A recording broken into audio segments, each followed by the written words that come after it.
Hey guys, welcome back to my channel. So season 2, episode 6 of Vikings. I feel like stuff is starting to really pick up. The last 2 episodes, things have started to move a little bit quicker in terms of the plot, and it's starting to get a little bit more exciting. Everybody's kind of split up though. Bjorn decided to stay with Ragnar. I knew that was going to end up happening.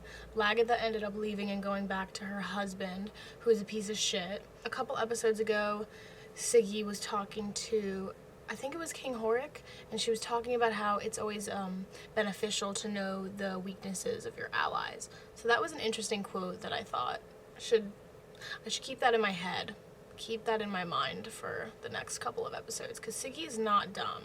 She knows what she's doing. But I thought that comment was interesting. Rollo is staying with Ragnar. He's proved that he is once again a loyal brother. I changed my mind about him. I'm starting to like him again. Watch this episode. He's literally going to kill someone on Ragnar's side. Athelstan is also split up from the rest of the group. He is with King Egbert. Yeah, he's with King Egbert, and he is going through some shit. He's starting to see hallucination, a lot of religious hallucinations. I don't know what that means, what that is supposed to symbolize. I'm not that good at drawing conclusions based on that, but if I had to make a guess, I would say that he is being punished for abandoning his faith, and he's, I don't know, starting to have hallucinations. I guess we'll find out.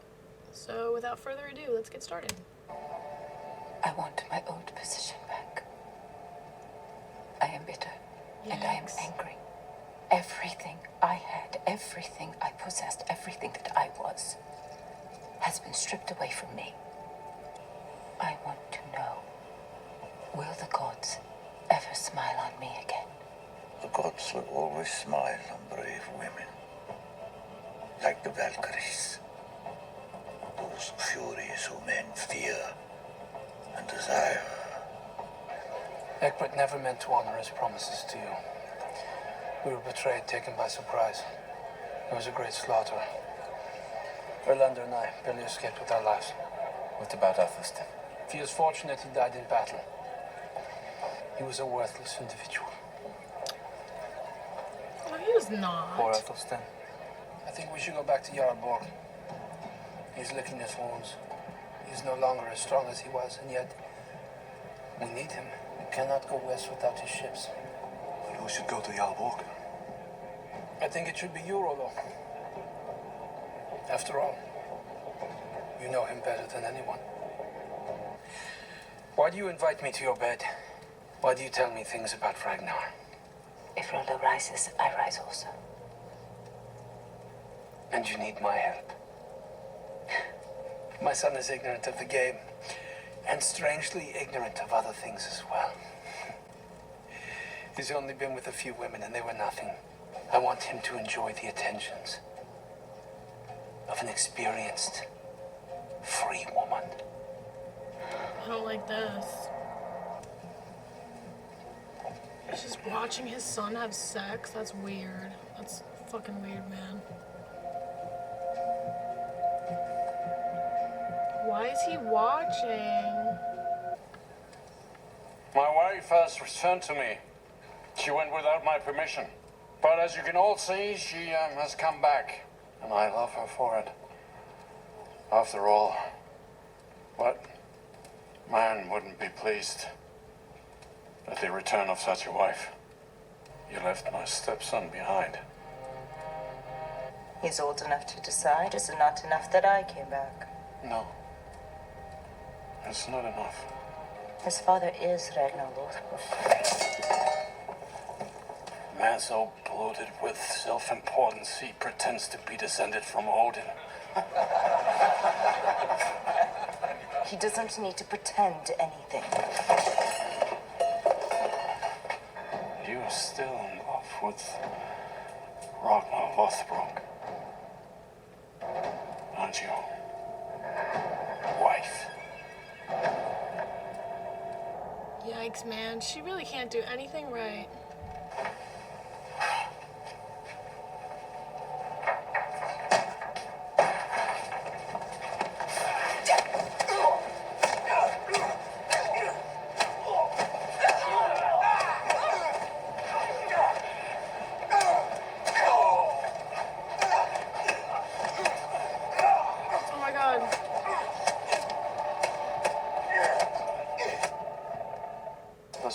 very heavy. I'm used to it. What is your name? Thorun. Do you have a boyfriend? Of course. I must finish my work. Aw, Bjorn. He just wants to find love. What is that? The skull of my first wife. She continues to advise me. Your brother wants me to come and fight for him. He wants to rebuild the original alliance between himself, King Horik, and you. So he does not want revenge upon me? After all, I invaded his lands. Men like you and I will always look for revenge. Ragnar looks beyond. Then he is a most extraordinary man indeed. What do you say, my love? You think I should go? She thinks I should go. I had not appreciated how much I missed my work. The pagans have nothing like it. No. They have no art. And their gods. How strange you must have found them. Sometimes I could not help noticing some similarities with our own god and his son. Tell me honestly. What do you think of these works? I find them indescribably beautiful. But they're clearly pagan. You are a kindred spirit. Who painted these images?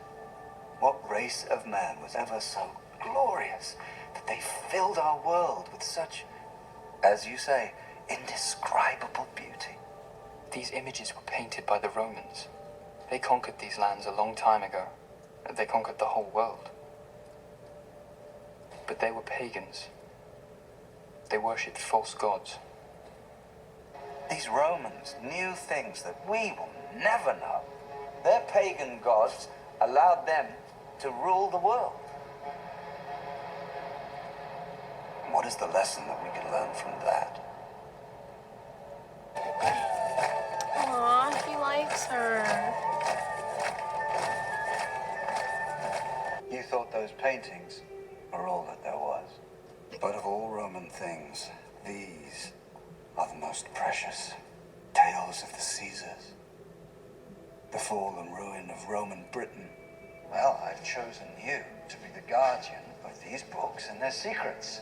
I want you to copy them. It's a very big job. But if you ever tell anyone about them, I will let them crucify you. You're a greater man than I am. Yeah, no shit. I know I don't deserve the chance you've given me to raid work with you, but I swear on my ring. From henceforth, you've no reason to doubt my loyalty or my commitment to our common cause. Put Jarlborg's men in the barn with your servants, yes. And treat them with respect. Of course, my lord. I never once for a moment imagined Ragnar would take my advice and invite Jarlborg to rejoin our alliance. As I told you, Ragnar is different. Whatever you think he will do, he will always do the opposite. You don't talk, you don't smile.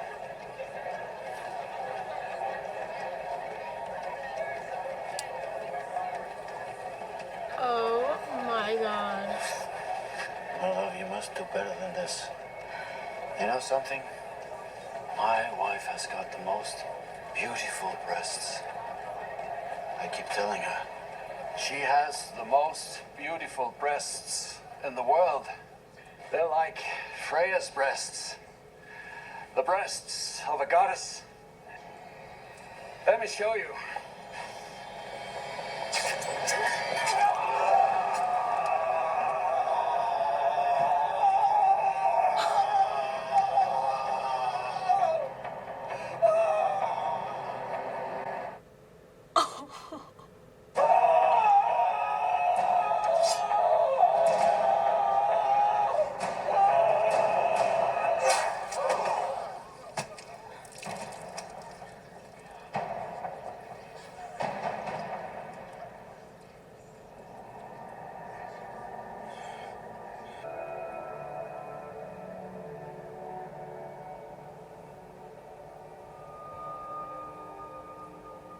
At the word from the giant king, they both began to eat.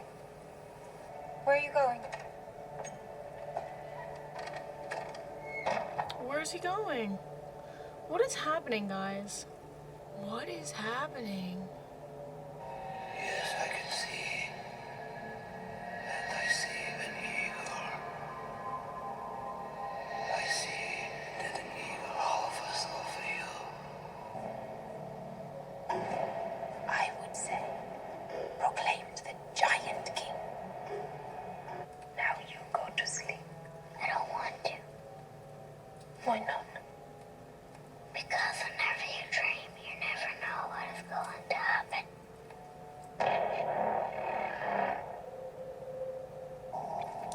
What is happening? If you want to live, stay silent. Nothing will happen to you.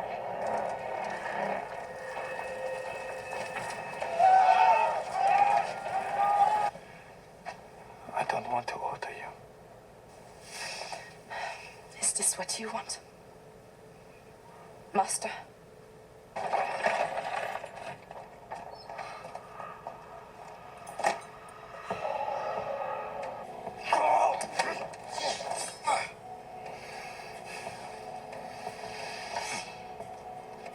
I always look for revenge.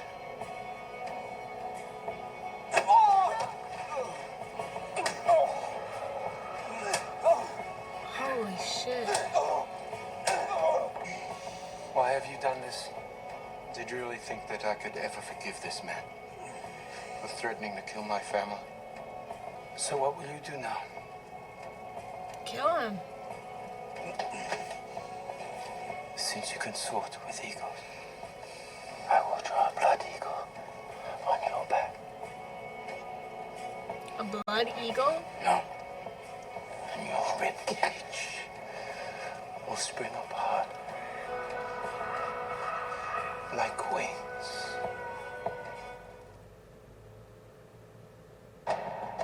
What? No. Damn it. The main questions that I have going into episode 7, what the hell is a blood eagle? I mean, okay, so I understand Jarl Borg did fuck up in all senses of the word.